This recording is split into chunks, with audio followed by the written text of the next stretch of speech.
Hi, I'm Jonathan, and this is the See a Guru podcast. In this podcast, I interview the various gurus on my new platform to help people find a coach and take whatever they're doing to the next level. Today, on my third ever episode, my guest is an American author, document specialist, development editor, book doctor, beta reader, and writing coach currently living in Eastern Spain. His publishing experience is extensive, spanning every aspect of writing, editing, production, design, and printing. He has worked as an editor for over 3,000 book-length manuscripts and has also conceptualized, wrote, illustrated, and published 9 original books as the sole author, with 2 of them being considered groundbreaking bestsellers. When not working on publishing or editing, he is taught as an adjunct professor at 3 colleges/universities and taught online courses and conferences. His mantra is that writing should remain fresh and exciting to the reader. He is an expert at recognizing lulling patterns in writing, problems with logistics, and he is sensitive to the writer's voice and audience. If you're interested in learning more or finding out what he can do for you, you can find him online at seeaguru.com/thebookdoctor. So please welcome Richard Lynch. Hello there. How you doing? Hey, Richard. How are you doing? I'm just fine.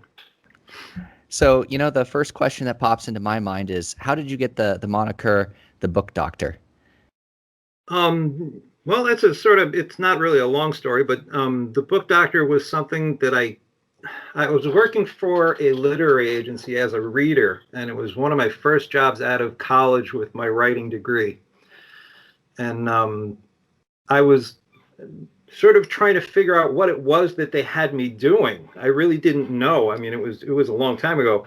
And what I was doing was reading through their slush pile, which is manuscripts that, get submitted to the agency, but they don't really request them. They're not the solicited manuscripts. So I wanted to find out what I was doing. So I did a little research into the field and found out that people were calling things development editing, reading critiques, but one that caught my eye was the Book Doctor. And at the time, I was also pretty internet savvy at an early period and looked it up, saw that it wasn't taken, said like the name, and I ended up being the Book Doc. Perfect. Yep. So, man, you must have seen a lot of interesting stuff reading the slush. What do they call it? The slush pile? The slush Can you pile, tell yeah. me about some of the stuff that you used to see in there? Well, I read everything. I mean, there's really literally nothing that I can think of that I have, like nothing surprises me. Nothing seems new as far as a genre or a topic. And in the beginning, I read, everything comedy, poetry, and some more interesting things like there was an S&M romance, Oh, wow. which actually it was pretty good. And usually that wouldn't be the thing that I would gravitate to reading. But what I found out during that period of time, because I read such a broad range of things, is that I could read anything. It didn't matter, fiction, nonfiction, poetry, whatever it was. I was able to read it, think about it, look at the writing itself, critique that, but also critique the content. And when the people I was working for realized that, they had me start working directly with the writers rather than just offering them my opinion on what they had. And that's where my development career started. Oh, wow. So, that must have given you a unique perspective, because I think a lot of writers have experience being on the other end of that, submitting into sort of the black hole of a publisher and not seeing what happens. Whereas you're on the other side reading through all these items. Did that give you kind of a boost in your ability to write your own books? Well, it gave me the perspective of an agency and what they're looking for. And then almost immediately after that, in fact, while I was still working for the agency, I took a job as an editor for a publishing house. And as I was the only editor, I was the senior editor. I was also the production manager. And I ended up converting the production there from camera ready, which was a popular thing in the early 90s, to a completely digital workflow. So I learned a lot about publishing in those years. In fact, that's where I learned Photoshop, which most of my books are about. And it was, I really got steeped in it because I was working both ends. I was doing the agency reading, right? And then I was also doing the reading as an editor. You know, I was the one who was suggesting books to be accepted. And at the same time, I was approached by a publisher and started writing my own books. So I was working all three angles, and I think there are really only three, all at the same time. I mean, unless you want to go into marketing, but I was also doing the marketing for the books for the publishing house I was working for. So yeah, I pretty much have a full scope on that. Why don't we jump into one of those right now? You said you have a good feeling for what it is that the agencies are looking for. So what is it that they're looking for? What's the number one thing that they wanted you to search for in those slush piles? Well, I'm going to say something that people won't like, and but it's the truth. When you start reading either for an agency or as an editor for a publishing house, you don't always get very far into the book. There are certain things that are evident from the writing itself. Like if you start with a cliche, for example, the like waking up. Yes, that was exactly the one that I was going to mention. But that's always, it's a dead giveaway that this person has not paid enough attention to trends. They haven't read enough. And that becomes really glaringly evident to someone who's read a lot of submissions. The writing itself, like and people agonize over it, the spelling and the punctuation. People agonize over that, and I find that to be less of a problem than the method of telling a story. And I'm concentrating on storytelling. I don't know why, but because I do probably equal amounts of fiction and nonfiction. Poetry is very difficult to do because, I mean, there's just such a variety of styles, but really for fiction writing, what a newer writer's looking to do, you need to impress the publisher or the agent, either one. And a lot of that has to do with writing a good proposal, which people don't understand. What goes into writing a good proposal? That's a nice follow-up. I actually work with people on proposals, and I don't do it as an agent because I don't want to get involved in that whole thing where you have to pay me 15% of like what you make after you sell the book. I'm not interested. I do it for a flat fee. But what goes into a book proposal? I have my own form for a book proposal that I have developed both from being an editor and also from working with. Well, it's 5 or 6 different publishing houses, depending on how you look at it. They all have proposal forms that you're supposed to fill out. And a lot of people put effort into the cover letter, which is backwards. You don't want to put very much effort into the cover letter. You just tell them, here's my proposal form, and here's a sample of my book. And that's pretty much what a cover letter should say, and almost nothing else. Just keep it simple. Yes. And then the publishing form that I have goes through all the things that an editor or an agent wants to see. They want to know who you are. They want to know that you have expertise. They want to know what the content of the book is. They want to know why it's unique to the market. That's a unique selling point. They call it a USP in the business, and it's one of the most important things that you can do. It's even more important than summarizing your chapters, really. Mm-hmm. And this is actually more for nonfiction at this point.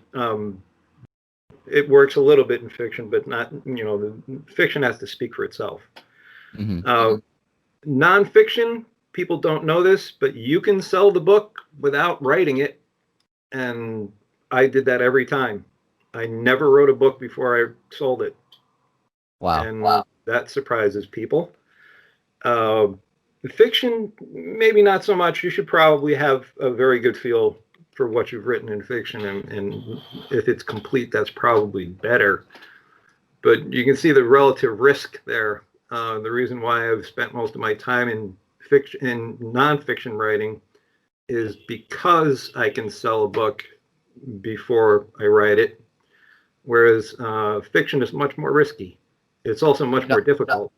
I can almost hear the question people must be asking right now is, Richard, how do you sell a book without writing it? The proposal. You have to have a really good proposal. You have to know, what unique audience you feel that you can reach. And that's what my proposal form helps you do. It really helps you focus on what, and not just from the perspective of the audience as readers, but the perspective of the audience as the agency or the editors. It's a bit different because they want to know that they can sell things, and you have to give them a proposal that says, okay, here's my marketing ideas, and how we know that this book is going to sell. And usually I can get away with 10 pages of writing if I need to supply a sample. The first book I sold is sort of very unconventional in that I did not write a word before I sold it. Wow. Yeah, the publisher came to me, actually. It seems like you almost have to approach it more like a business plan. Oh, yeah. Yeah, no, if you're writing nonfiction and you're not approaching it as a business plan, you're not really doing the right thing. Fiction, again, is different. If you're selling a book that's going to be of interest, and a lot of that could be, the ones that I think are easiest to sell in fiction are like sort of fictionalized true life stories, because people recognize the situation, like if you write a true life story about 9/11 or something like that, where parts of it have to be fictionalized because you don't actually know what happened. Something like that could have more potential to take off for a writer who has not previously published. Interesting.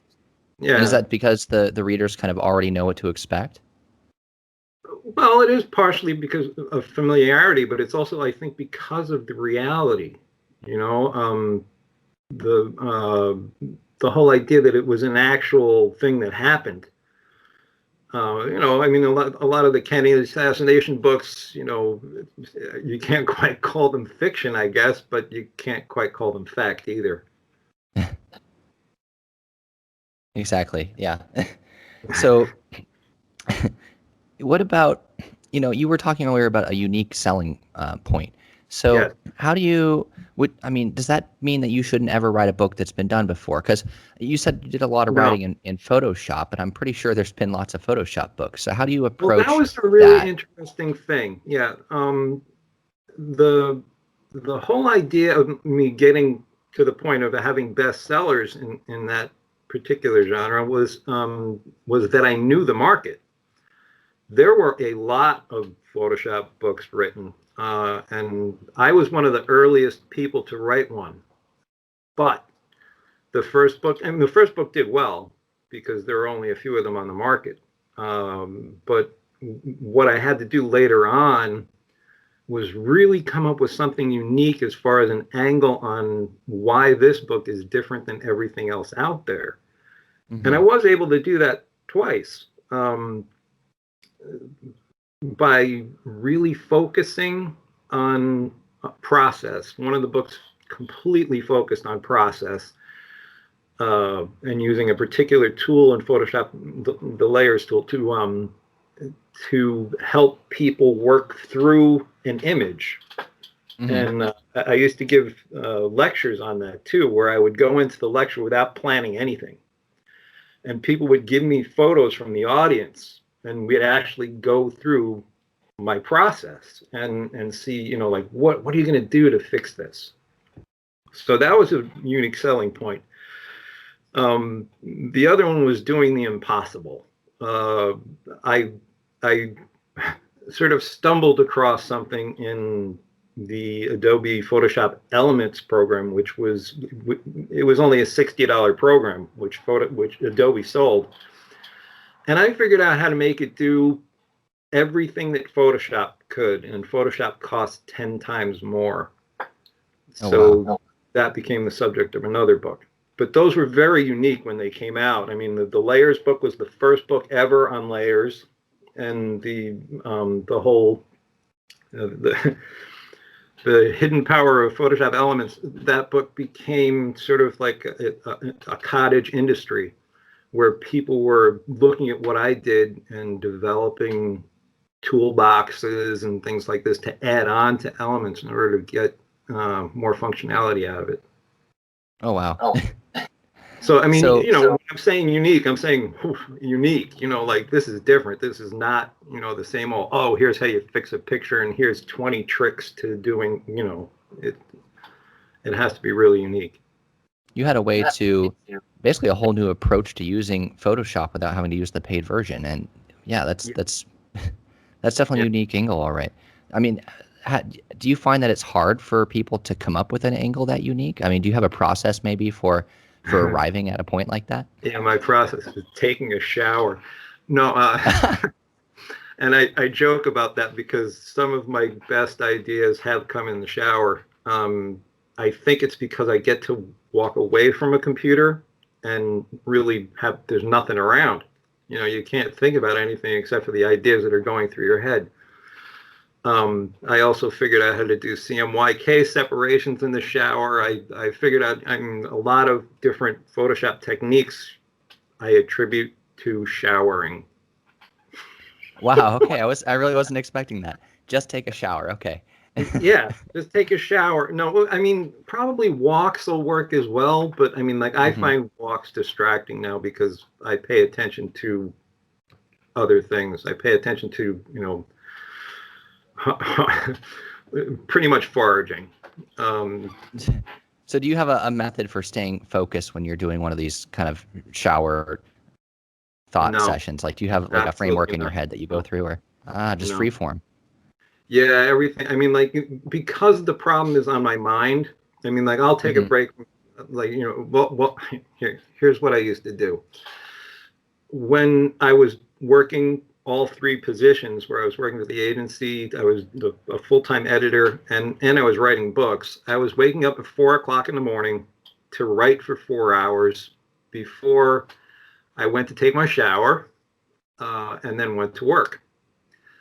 So that period of time after working for 4 hours on the book would pretty much be fresh in my mind, and I would be thinking a lot about it while I got into the shower, where I couldn't think about anything except for soaping myself up, which is not very difficult. And I think that's where the wellspring of ideas came from. So it's like your mind was already grappling with the problem and just kind of stepping back from it for a little bit, and just giving it room to do its thing. Yeah, sometimes now I just sleep on things. And you'll just wake up with a solution sometimes? Oh yeah, sure. Oh wow. Yeah, if you go to bed with the right thing in mind, I think people like even Einstein did stuff like that, where they or Tesla. There's one of the two. But they would pretty much put an idea in their mind like as they were falling to sleep, and I sleep lightly sometimes while thinking of things, and then it just comes to me. Oh wow. So once you have kind of your unique selling point, like you thought you had this crazy shower thought, does that kind of feed directly into your marketing plan then? Well, yeah. The unique selling point is an important part of, and it's only one line, which is really funny because proposals can go on for like 9-10 pages.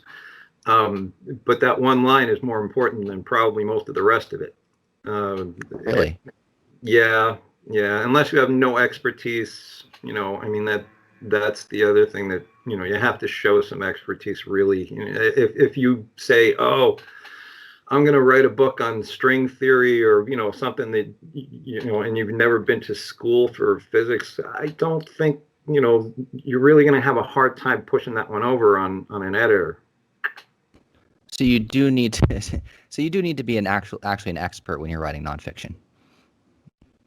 No. I mean, you have to know what you're doing. Like the first book that I wrote on Photoshop was, I was maybe about almost 5 years. Yeah, no, I was 5 years into using the program, and I did know how to use it. I knew what I was doing at the time. It, of course, improved over the next 20 years, but But you you also didn't learn. have like a degree in it or anything like that? Or? My degree was in fiction writing. My undergrad was in literature and rhetoric, which was an accident. But other than that, my wife was in graphic design, and that was about the extent of what I knew about it until I got the editing position where I had to learn Photoshop, where I had to learn the digital workflow, and all of that was self-taught. So if you are a person who's reviewing this proposal letter and you see, okay, hey, I've got this idea, this unique position in the market. I've figured out a way to use most of the Photoshop features without using the paid version. I think that I can market it on this way, this way, this way. But my experience is that I've used it for 5 years. Trust me, or how do you convince them? Well, no, that one was easier to push over because by that time I'd already written 1, 2, 3. Yeah, I think I'd finished 3 Photoshop books. Right, once you get the first one in, you do maybe get a little pigeonholed, but I was able to pretty easily approach publishers for more work. In fact, they pushed it on me at first. Like the first book I had was an interesting sort of trajectory, but once I had sold that and it was reasonably successful, they sort of elevated me to another series, which was also under Macmillan, but it was another subsidiary. So, they knew what I could do, and they wanted me for a different project. So they just sort of said, "Do you want this one?" Ah, okay. And again, is that a problem? There was not much of a proposal having to do with that one because it was within a series, and like the series books at the times, like Dummies and things like that. They're once they put you in that, they sort of give you an outline pretty much as to what you're going to be doing. So you talked a little bit about getting pigeonholed. Yeah. Is that something that you would want to try to avoid if you were to do it again, or is that actually kind of beneficial because it gives you sort of a stronghold in a particular market, makes it easy to sell more books? Like, what would you recommend to somebody getting started? Well, getting started, I thought it was a great advantage. I never would have written 9 books, I don't think, had I not allowed that to happen. If I, just said, "No, well, I really know a lot about beer making or whatever," and then just, decided to write a book about that, that would not have worked out nearly as well. Okay. I mean, it was very easy at a certain point, after I wrote my 3rd book, to just approach editors who already knew my name.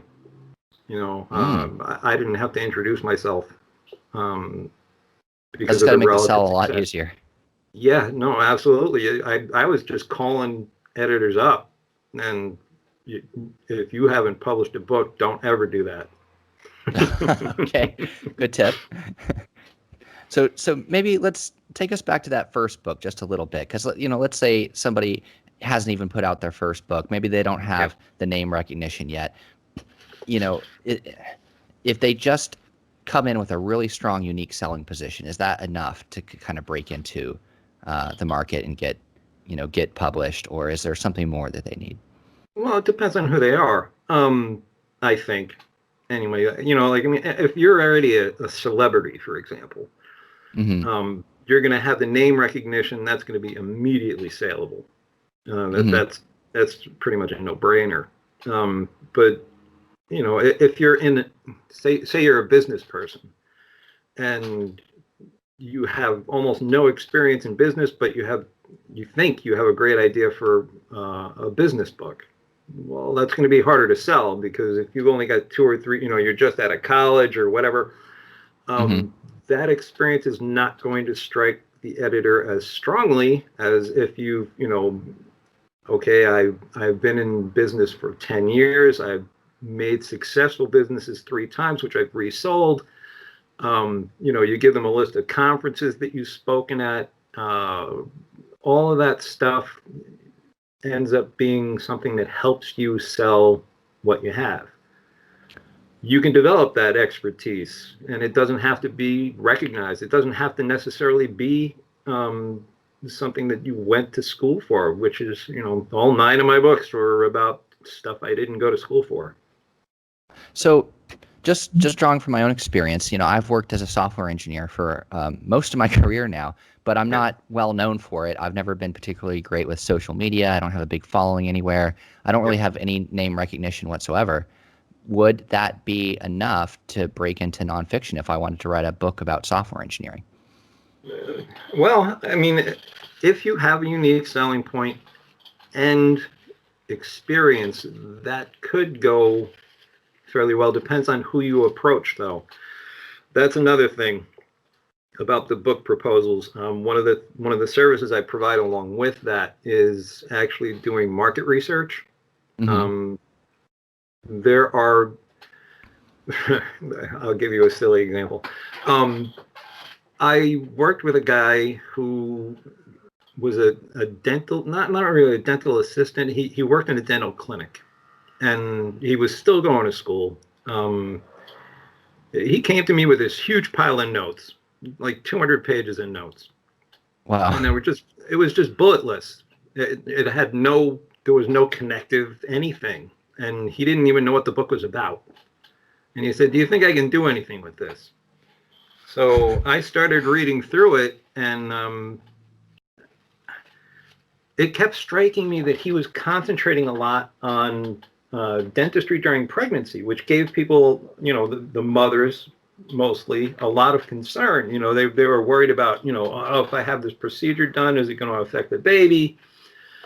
And so what I ended up suggesting to him was that we snip out a whole bunch of stuff and concentrate on that angle of, dentistry during pregnancy. And I worked up, I had done, well, before I made the suggestion, I did a little bit of research and found absolutely nothing on the topic. There were no Mm-hmm. books at all. So that made it unique immediately. The other problem was selling a book on dentistry, because you can imagine the audience is not that big. But I Yeah, did find, yeah, go ahead. I was wondering if it was a little dry reading through those notes, or um, Actually, I sort of found it fascinating. But then that's me. I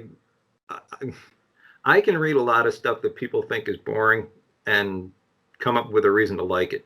And that's what I did with his project, essentially. I mean, like, I was looking at it going, oh, this is really amazing because this can actually save lives. wow. And so that's why I found that particular angle unique. I went and looked it up. I found some good publishers. There were, subsidiaries of major publishers like Pearson, who I worked for. And I gave him a list of 10 places we worked through the book. We clipped it down. Gave it connective material. We turned it into a book. Mm-hmm. And he didn't write the whole thing either. Like, we finished the first 1 or 2 chapters. Not even the first. You don't want to finish the first chapter. That's not it. It was like the 3rd or 4th chapter. I don't know. And I helped him fill out a proposal form, and he started submitting to the list. And on his first submission, he got taken. Wow. And that's pretty good for a first-time author. Yeah, And not bad. with a fairly major publishing house. But that's the other thing that people have to realize. Like if you're not published previously, you don't have a name in the industry. If you don't have the expertise, that just makes it that much harder. Mm-hmm. But you also have to look at what you can do. Some people have turned to self-publishing, which used to be a cuss word in the industry. But now you can do it. You can self-publish things and actually build a reputation on that. Some people don't ever get out of that. I have one client that I work with regularly, and she writes these humorous books about her experiences, and she's got a whole list of people, and she's just like, I'm not willing to give up as much as I would have to if I published traditionally. She gets to keep the full cover price.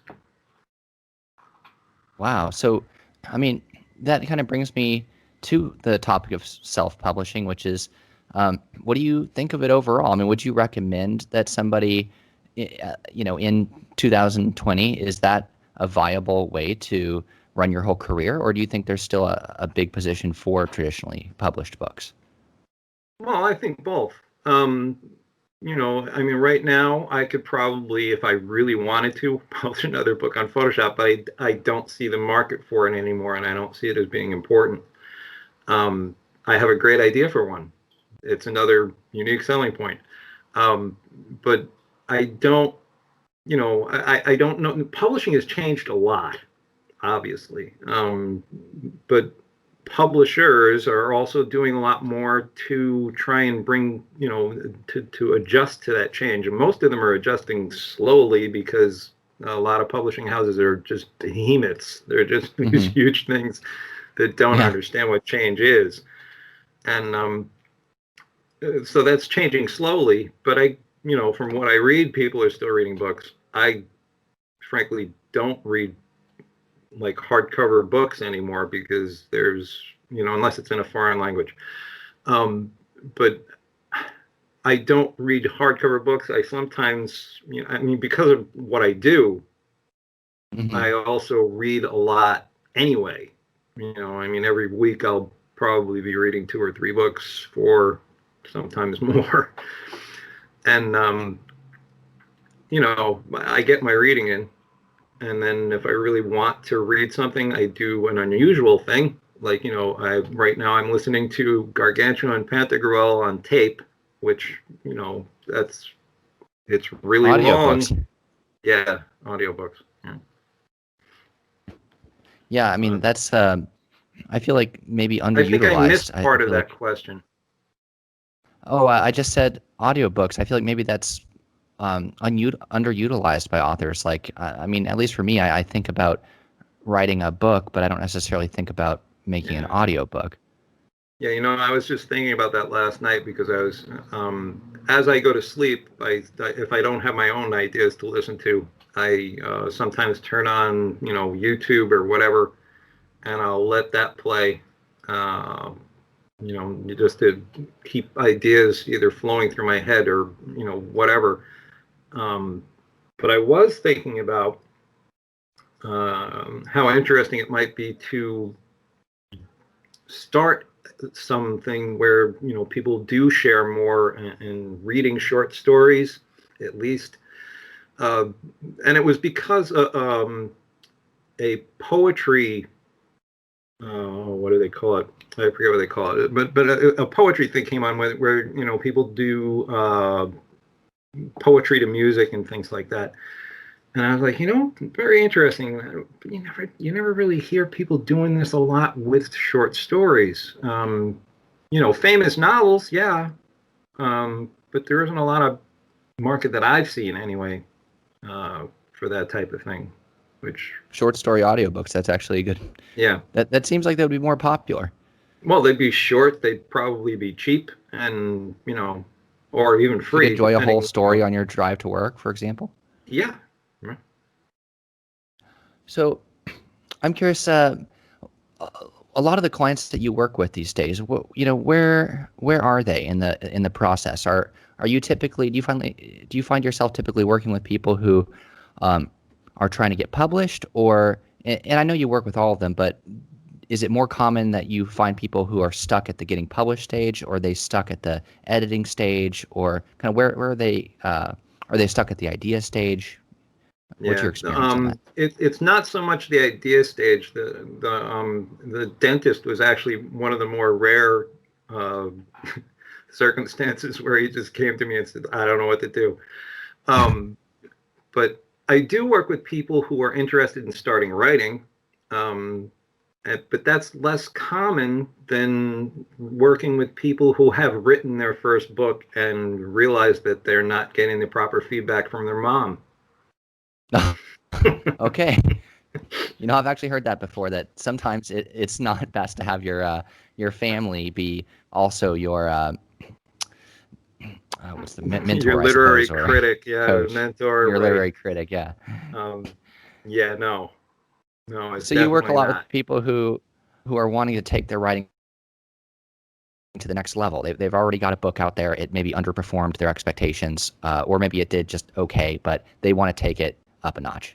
Well, they may And not to those even have gone people, that far. I mean, you're talking about perhaps they have self-published it and they're sort of disappointed with the results. mhm, I do work with some people like that, but the case that I like to see more often is people who actually go, yeah, I don't know, I need another opinion on this, and that's where I do most of my development editing and reading critiques. The difference between the two being a reading critique is I just read through the book twice. I read through the first mhm. time as a just a reader who's never seen it before, and then I read through it as an editor. I put my notes together and I send those back to the author so that they can then work on their book and improve it. the the one step higher than that is development editing, where I will actually put margin comments throughout the manuscript to say, here's what I'm emphasizing in the notes that I've taken, and Mm. here's what you're doing wrong, and here's exactly where. It's more comprehensive, and a lot of people enjoy that. And so this is like somebody's written their first book, and they're needing help with their second, or they already released their first book and they have realized it didn't perform well and they want you to take a look at it. Well, most of the people that I work on a second book for are people who I've worked with on the first one. And that's an interesting thing. Like, people sort of recognize the value in what I do, and that's what I shoot for pretty much. But people do return, and that's when I work with them on the second book. And it's interesting. It takes a different flavor because they've already heard, a Mm-hmm. lot of the very basic things that I tell people, like, oh, when you write something, just read it out loud to yourself. By the way, that's a great tip, and people should note that. Um, Mm-hmm. but you read it aloud to yourself because that involves more of your senses than just that internal voice, which doesn't really do it for you. Mm-hmm. You're involving your mouth, you're involving your ears, you're involving your eyes, and you're becoming more involved with the work itself, and you're not able to get away from mistakes and things that don't sound right, and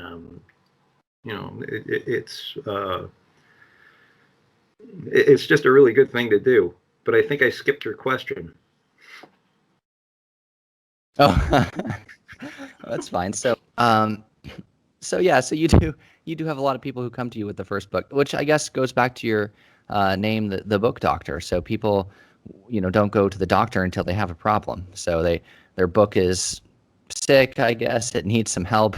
They take it to you, the book doctor, and you Yeah, go yeah. I through mean, through to it me, with them. that was the initial feeling of the name. But people can come to me at any point, and I've Mm-hmm. had people who've written several books and are already well known, and they just go, I know I need some editorial help, and I know that my ideas either don't flow, or they know a lot more about their own writing by that point, so they can give me more specific, like, this is what I want you to do, Mm-hmm. instructions. And it's all different. Every client's different. Every book is different, at least hopefully. So what would you say is what's maybe the top two things that your clients come to you with and are just need the most help on? Like, what is it that they're doing wrong? Oh boy. Well, I think I mentioned very early in the conversation the whole idea of cliche and, just starting poorly. One of the things a lot of writers do, and they don't realize what they're doing when they do it, is they start writing the background. In other words, okay, here's all the stuff that you needed to do in planning, but they leave it in the book. A lot of times it sort of shocks people when I cut out the first 3 chapters. And, and it's not my decision. I shouldn't put it that way. I don't cut it out. I go, you probably want to start in the 4th chapter instead of the first one, because all this other stuff is just, backstory, and it's not really something that you need to even put in the book. The story starts where this particular action happens, and that's like where you want to grab the reader, where you want to pull them in. That, I guess, is the other half of the answer to that question, is people are not concentrating on pulling the reader in. You mentioned, and it's one of my favorites, waking up. It almost suggests that the reader should be sleeping. And or the reader goes to bed or whatever. Anything that's inactive, this is another one of my pet peeves, is inactive action. People will describe somebody saying something, and then instead of just saying Joe said, they'll say Joe raised his eyebrows, and it means nothing. Joe raised his eyebrows because of what? He's reacting to something that somebody said, but you don't know whether a raised eyebrows are surprise. You don't know exactly what the raised eyebrows mean. So people skip over a lot of the attention to detail that they really need in a book. The attention, a lot of times, one of the funnier things I think that happens is people write up, like they're writing all this stuff that doesn't really say anything, casual conversations or people saying please and thank you, and the dialogue isn't really very interesting. And then they get up to an interesting point, there's going to be action happening. They've led up to it, and then they skip over it. They just summarize it in a sentence, and the action's over, and you're like, oh, well, like, no, do it the opposite way. Show me the action. Show me what show me what the story is that you're telling. Don't just tell me. Too much detail in the wrong place. So telling when you should be showing, and showing when you should be telling. Well, but that's a really critical point that a lot of people don't get.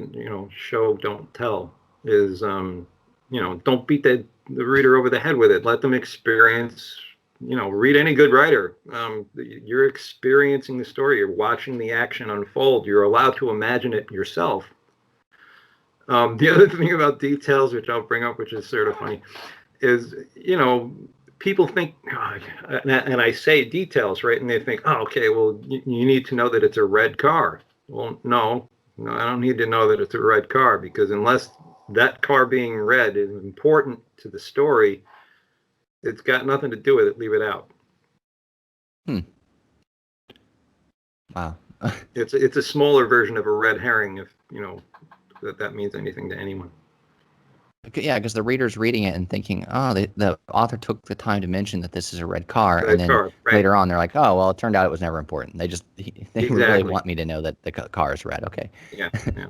Yeah, it's a different version of raised eyebrows and all the stuff just all the stuff that doesn't matter. Leave it out.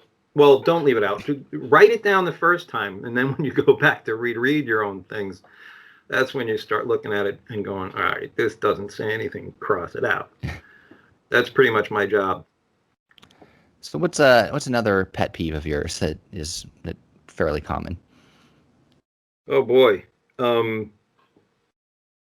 That's sort of funny. I'm coming up blank right at this moment because I just ran through 3 or 4 of them. Oh, don't worry then. Well, no, the way that dialogue is sometimes happens with where people think that they always need to tell you, the emotion of the person speaking. For example, Josh shrieked, or it's not that important. If the context of what is going on is done correctly, if the action leading up to what the person is saying tells you what the situation is, and it should, you don't have to label everything as far as, he said, she said is a fine thing. Oh, and that's the other thing that people do that is a little bit of a pet peeve is they do not tell you who's speaking. Like they'll have, an exchange where there's just dialogue for 2 or 3 pages, and it's one person talking. There's only 2 people, maybe 3 people in a room, but you never know who's talking because they don't say Joe said, Sally said, they leave all that out. And it's just dialogue, and you're like, okay, I don't even know who's talking now. So is it a bit different with nonfiction? Like, is there maybe a different? Because I noticed a lot of that seems like it would apply to fictional books, where you've got dialogue and stories and stuff like that. But are there common things that people do wrong when they're writing nonfiction? Yeah, they write like they're academics. They go overboard with the big words, because I want to sound intelligent, and they just bury their own meaning in big words. A terrible example.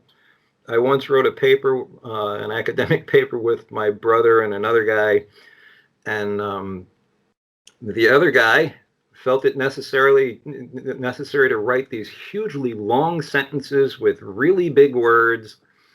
And when I first saw the paper, I was sitting in the car with my brother, and I read back a paragraph to him. And he just looked at me and he said, "That's in there?" And I looked back at him and I said, "You didn't read it?" So it's, academics going overboard with the big words and the ridiculously long sentences. When you have a sentence that's 150 words long, no, don't. Who's going to read that? No one.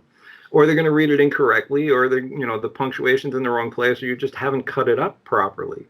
The length of sentences, that goes for fiction and nonfiction, I think. Unless you're doing some very, floral things with your fiction writing or prose writing, you want to keep those sentences sort of short. And it's almost unnecessary to ever really write hugely long sentences. They can almost always be broken up. Yeah, I mean, I'm almost thinking about, if I was to write a book on programming or something, I can understand the urge to want to put a lot of jargon in there to almost convince the reader that, hey, I know what I'm talking about. Like, do this. Yeah. Well, I mean, it's funny. I do one of the part-time jobs that I have is editing for an enterprise technology website. And I do have a lot of experience with databases and such, and I do have some qualifications there.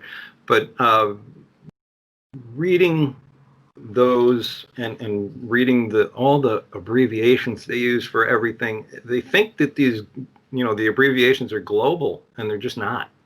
I'm not going to come up with one good one off the top of my head, but if you look up any abbreviation that you can think of on an abbreviation website, you'll come up with probably 10 different things that it could mean. And I dislike abbreviations because I end up always having to explain what they mean. And then what's the point of the abbreviation? Exactly. Yeah. Okay, so another point I'd like to touch on, since we're getting to the end here, and I think it's very important, is marketing. What advice would you have for that? Like, how should a person go about getting their book out there? Well, and maybe if it is out there, how do they get it more out there? Yeah. Even, when I published my first book, I was really already aware of, the power of the internet. If you didn't have a website, that wasn't a good idea. If you didn't do something to try and develop an email list so that when you wrote the next book, that you'd be able to, sell again to the same people, that was not a good idea. The other thing that I did was I started working for a company that sold courses having to do with the topic that I was working on. So there was a lot of cross-selling involved there, which worked out very well. Using resources from the publisher themselves, like I volunteered to, answer questions on their forums and things of that nature where I would expose myself and, get pretty much free advertising that way. It just involved time. So there's that's a lot interesting. The idea of cross promotion. So it's like you're getting the word out by kind of giving away free samples. Yeah, essentially, and that's why I was earlier when I mentioned the reading the short story thing, on maybe doing it on YouTube or whatever, or trying to get some promotion that way. You might be able to reel in somebody who goes, oh, okay, I like this short story. I want to read more of what this person does. There are so many different ways to involve people, and they can get involved for free, that it works out very well for you in the long run. I mean, you spend a little time and you get a lot of free advertising. And another thing that struck me is you were talking about email lists. I think that might be a little scary to some people. How can you break that down a little bit? Well, like if you do a newsletter, for example, I don't know if I should necessarily call it an email list, but one of the things that I did in one of my all three of the books, actually five of them now that I'm thinking of it, was I had a website, and there was a part of the website that you could only get into if you subscribed to the newsletter. Mm-hmm. And in the newsletter, I answered questions from the people who, came to the website and signed up. So, and I had enough of a name at that point where, that was an interesting thing for people, but it also kept me in constant contact with all the people who were my readers, and I could then keep them up to date on what I was doing when the next book was coming out. Mm-hmm. All that stuff is very important to selling. The other thing to do, like that I did do for a while, was on Amazon.com. They offer you free author pages. And a lot of people don't take advantage of that. They just post their book and think it's going to sell. Well, that's not the best way to do it. The more ways that you can cross-market, the better off you are. Better off you are. Well, okay, how about a couple, let's say 2 or 3 actionable ways that somebody could start cross-marketing their book? Well,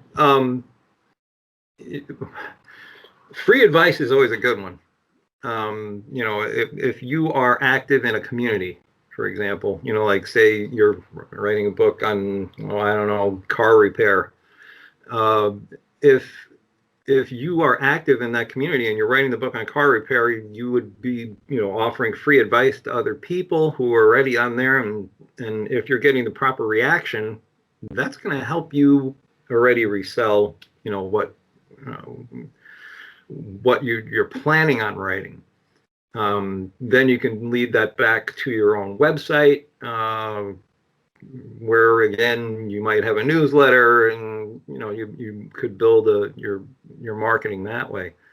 It takes time, and that's one of the reasons why, especially on the proposal form, I do have a whole bunch of things to fill out as far as like what, and give you ideas on what are your marketing strengths currently existing.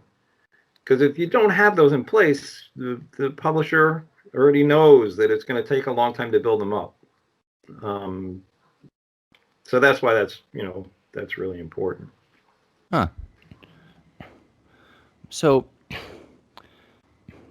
what other tips would you give to somebody who, let's say that they've got their book out there, they're giving out the free advice. They're doing the email list. What can they do to take it even further? What could they do to ramp up even more? Well, look for ways to do exactly what you're doing. Like at points I was doing, I think, pretty much everything I could think of except for be on TV. I was, writing for magazines, which, they give you a byline. So you put in the byline, his latest book was blah, blah, blah. You invite people to come to your website, and it's all cross marketing because the website is the newsletter and the newsletter is the courses is the book. And you just use all that stuff together to create your persona essentially, which then helps you to sell more books, because once you're known in the business, it's easier to get the attention of the acquisition editors. And one thing I'd like to say before we disappear is don't expect to become rich. I mean, a lot of people think that, like the first book that you write, because I wrote it, it's a really special thing. Well, no. Lots of people are writing books, like millions and more, and possibly even on the same topic that you are. So concentrating on that unique selling point, not expecting the first book out of the gate to be a huge seller unless the circumstances are correct. You don't want to go, oh no, I was a failure, I'm not a millionaire. You got to learn from that first book and then go, okay, all right, now I learned this and I did actually make a few bucks. How am I going to make this better the next time? And I think that worked for me over time as well. Like my books got a lot shorter, for one thing. The first book, and it was a series requirement that you had to write 230,000 words, which is approximately 700 pages. Wow. That's a hefty book. The next one was, I think, 560 or 580. I don't remember exactly. And that was another series requirement. When I started writing my own non-series books, I took that down to maybe 350 and then lower, 320, 280. I think I went as low as 260 near the end. And it wasn't the idea of, making the book say less. It was saying more with fewer words. Huh. Yeah, I feel like maybe some of those series almost want, part of their brand is being like this tome of knowledge. Yeah. They want it to be this Well, I mean, at the book. time, being encyclopedic was, that was all the rage, because the biggest selling book at the time was the Photoshop Bible, and that was like, that branched out past the category of Photoshop. It was a huge book in all of computing, and well, I mean, you don't always have that kind of luck. I don't know. Yeah, I lost my train of thought there a little bit. Oh, that's okay. I think we're pretty much at the end here. That this has all been really, really actionable advice, and I just thank you so much for coming on board the podcast, Richard. And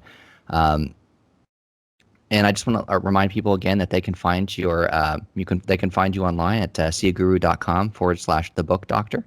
Yeah. And is there anything else you want to say before we end?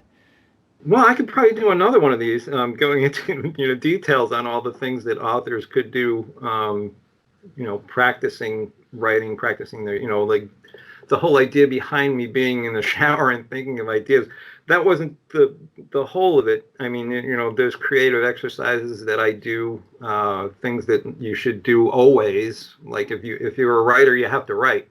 I've met people who came up to me and said, they would know that, I was at a conference or whatever, and they know that I was one of the guest speakers, and they'd go, I'm a writer too. And I said, really, what'd you write? And they said, well, I've been thinking about it a lot. And that's not writing, I mean, the writing is sitting down and actually doing it. And that's another, sort of service that I provide. I do help people get into the habit of The habit writing. of it, Yeah. which is part of the coaching. Yeah. Why don't you give just like a quick, just pretend you're talking right to somebody who's considering hiring you as a coach or just working with you. What's something you would say quickly to just kind of, convince them to sign on with you? Well, I would definitely ask them about the practices and like what they do. How many hours do you write a day? That's a biggie. People think that you can just go, no, I write when I'm inspired. No, that's not good enough. No. You need to write all the time so that it becomes either habitual or, at least something that you feel that, even if you're writing garbage, honestly, it's better to be writing garbage that you're going to throw out than it is to just sit on your hands and go, when I feel like it, it's going to come to me. That it just doesn't ever work that way. Yeah, I feel like that, at least when I tried to write. So one thing I was trying to do is write science fiction, and Yep. I kind of got stuck in this constant plotting stage where I'm always like, oh, I can't write because as soon as I start writing, I get blocked because I don't know what's going to happen next, and I can never finish the plot arc, and you just always get stuck at square one. Well, that's a really interesting sort of thing, and I find interesting in my own habits. I discovered that I was unable to plot fiction. And the interesting thing happened. It was the first story that I ever wrote for my college classes, and I was due to read the next day. And I had meticulously planned this story, and I liked the story, the idea, the plot line of it, but I found it impossible to write because I knew everything that was going to happen. And the story was due the next day, and there it was, I don't know, it was like 9 o'clock, 10 o'clock at night, and I just said, nope, starting a new one. And I just put a piece of paper in the typewriter. I actually had a typewriter at the time, and I started typing, and I came up with this story, and I was like, that's sort of fun.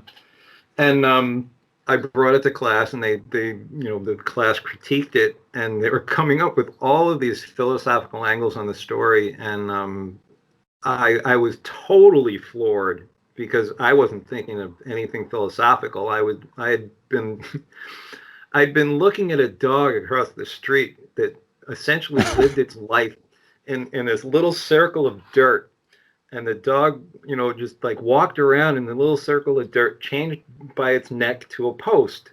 And all I did was put a person in that situation, and then give the person something outside of that circle that he wanted to get to. And I guess there's immediately philosophical I things already that kind of want to read that. yeah, circulate a bit. But that was one of the first stories I ever wrote, and the reaction surprised me. The ease with which I could write fiction that way, just following the action and being interested in what's going on in my own story, was good. Those things work together for me in fiction. However, when I went to write nonfiction, that does not work at all, for me. Anyway, it might work for other people, but I just, I realized I had to outline everything. Mm-hmm. And I did meticulously. Actually, it was a requirement for the first couple books that I wrote from the publishing house that I had to, supply them with a completed outline according to their requirements. And having that, I mean, it didn't limit so much the things that I put in the chapters or the subheadings and whatever. It helped me keep focused. And if you see the difference of what I'm trying to say, there is nonfiction for me has to have a focus and it has to be organized, whereas fiction is a creative endeavor. And I mean, there's writers like Jack Kerouac who just would sit at a typewriter with computer paper rolled into it and type, and he never revised anything. He Wow. just wrote through it, and and he would actually write it on computer paper. And the computer paper I'm talking about, this stuff with the green and white lines on it, Uh-huh. and you just let it roll through, like he'd get Wow. a big box of it. So, and I don't know, how totally true that is, but apparently he'd gone to a publisher with a box full of just, here it is. Here's my next book, and he didn't revise a thing. So, but I mean, Oh, it wow. depends on who you are. Some people are going to be able to write fiction by outlining it. I would feel that was really sort of stale from my perspective, and I wouldn't want to outline it. So, but it's interesting that I do have the two different processes, and they are very distinct, I think. All right. Well, thank you so much, Richard. I really appreciate you doing this podcast. Yeah, that was a lot of fun. All right. Yeah. Goodbye, everybody. This has been the third episode.